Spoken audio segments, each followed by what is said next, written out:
just past 5 a.m. here in Paris, and that means it's time for a 49ers update from the hotel lobby. Still going to be dark outside for a good 3 hours. It's the problem of winter up north here in Europe. Anyway, I get so many questions about Jake Moody and his future with the 49ers. He's still under contract for 2 more seasons.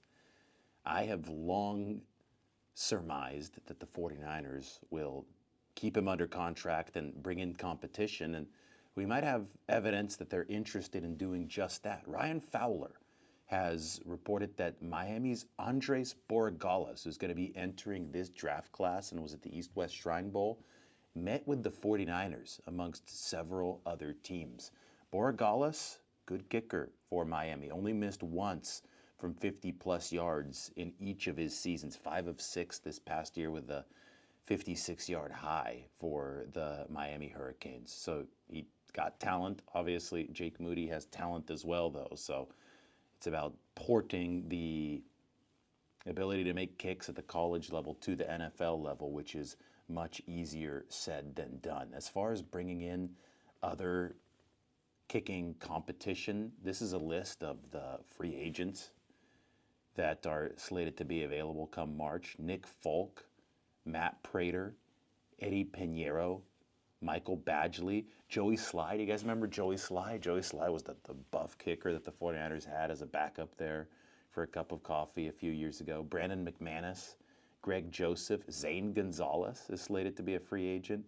Austin Seibert, Cade York, and Spencer Schrader. Now remember that all those guys are still under contract with their previous teams. Free agency doesn't start till March, and that there is a solid chance that at least a handful of them are re-signed. So this is something that the 49ers, as far as free agency goes, probably won't move on, if they do, until a little bit later. But back to Moody, he made 13 of his 14 kicks this past season before he suffered the high ankle sprain. So it's obvious that the injury messed with his head, or physically messed with him, but I think that psychologically there were downstream effects as well that Jake Moody struggled with, because he was 11 of 20 after that. So just given that data, if you're the 49ers, you have to step back and rationally think of what's the best path moving forward. To just knee-jerk cut him, I don't think makes a lot of sense when you have a clear delineation between the 13 of 14 pre-injury and the 11 of 20 post-injury. It's obvious that something happened, and we know what that something was last year that led to the severe downturn in performance. Now, you should obviously still be very concerned, because of 11 of 20 to close the season is terrible, and there's no guarantee that Jake Moody is going to be able to just turn things around as a kicker. So if you're the 49ers, you have to juggle 2 things. You have to juggle patience, but you have to juggle some more immediate short-term concern. And that's why I look at this list of free agents. That's why I look at the report that they are one of the several teams that spoke to Andres Borregales. The other teams were Denver, Pittsburgh, Washington, Indy, New Orleans, Philly, Detroit, Seattle, and Tennessee. Some of those teams have pending free agent kickers. So there's a reason why the 49ers are doing their due diligence, and there's a reason why the 49ers should also bide their time here. And you have the benefit of having Jake Moody under contract. Now, Brant Boyer, the new special teams coordinator, saw a lot of kicking problems with the Jets last year.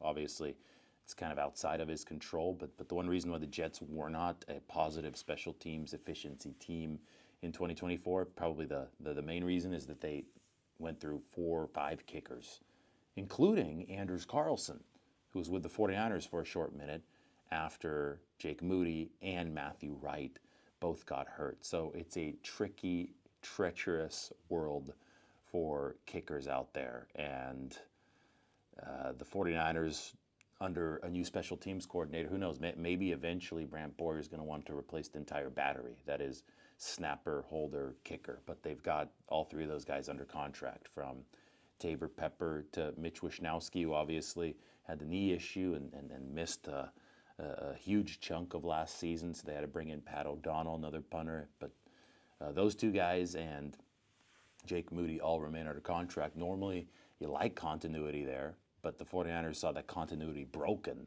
with so many of those injuries last year. So that's just one of the things that Brant Boyer is going to have to worry about as the 49ers special teams coordinator. Senior Bowl is happening this week. A lot of interesting prospects, obviously, at the Senior Bowl. And one more thing, Mike is just texting me. He's like, I have to wonder if a guy like Justin Tucker gets cut. Remember that Tucker missed 8 field goals this past year. Tucker, maybe the greatest kicker of all time, illustrious career for the Ravens, 22 of 30, 75% this year. This was by far his worst season. I don't think he gets cut, but if he does, is Justin Tucker available out there? Remember the 49ers really benefited from a team giving up too early on Robbie Gould. The Bears and then even the Giants gave up on Robbie Gould before the Niners signed him in 2017 to begin the Kyle Shanahan era. So this is one of those things where a kicker, kickers have and kickers will continue to show career renaissances with new teams. Speaking of renaissance, I'm in Paris right now, so I think it's a perfect word to use, especially in a little hotel lobby like this. But anyway, you're going to be able to find kicking talent. It's just about identifying who is going to be in line for resurgence on your team. That's the hard thing to do, right? Because teams are going to let guys go, kind of like Robbie Gould got let go. Then he had his revenge game against Chicago. But it's about capturing a player who's going to be an ascending stock with you. And that's what the 49ers have to figure out. And they have to figure out if maybe Jake Moody can turn things around next season. All right, so the Senior Bowl is happening this week. We talked about the Shrine Bowl. That's where the 49ers talked to Andres Borregales of Miami, according to Ryan Fowler. We're going to see a lot of interesting stuff out of the Senior Bowl practices we already are this week. 49ers prospects, offensive line prospects, D-line prospects. Gray Zabel, the center out of North Dakota State, somebody who I think the 49ers might be interested in. I'll do a video on him here from Paris. Give me a thumbs up if you want to see that happen. And videos on a couple individual players who might be really intriguing 49ers prospects. But we're also, as a league, getting ready to cover the Super Bowl. And in the case of the Super Bowl, it's really funny. I find it ironic that Jalen Hurts is being treated a lot like 49ers quarterbacks, like Brock Purdy, have been treated in the discourse. That somehow the fact that he's got a lot of weapons, Saquon being the Eagles' CMC, disqualifies him. Well, Nick Sirianni, the Eagles coach, invoked Joe Montana himself to put an end to that nonsense. Have a listen here.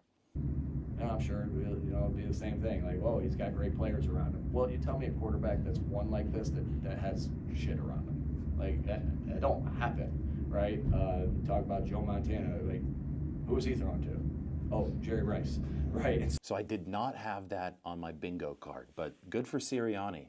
He's spitting truth. You need weapons to succeed in this game. It is a team sport.